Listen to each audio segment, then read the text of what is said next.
Casa bagunçada, calcinha na estante. Eu nem me lembro o que aconteceu. Roupas na escada, garrafas de espumante. Não sei de onde essas donas apareceu. Ouvi dizer que o frevo que foi até de manhã.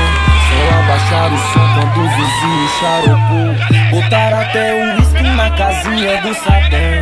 E quando assoviei, meu cachorro nem acordou. Hoje essa chola tá Dubai. Essas donas tão loucas. Maldade na mente, copo de uísque na boca. Essa chola tá Dubai. Já nem sabem da roupa.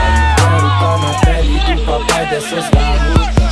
O meu barraco é coração de mãe. Cabe todo mundo. Não tem muito luxo, mas tem freezer cheio lá no fundo. Não tem área de lazer, mas daqui eu vejo o céu bem melhor do que a vista da janela de um hotel. Tipo Dubai, ressaca do carai.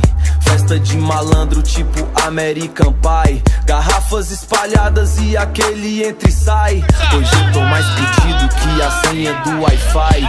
Eu vivo no meu tempo, que a morte é inevitável. O barraco é pequeno, mas é bastante agradável. Querer voar mesmo sem asa é sabedoria. É arrancar sorriso de onde não tem alegria. Saber que meu barraco pode se tornar mansão, pois Deus fez um banquete só com um pedaço de pão. Saber que minha caneta fez de mim um bom poeta, que a rima bem escrita me tirou da bicicleta. O meu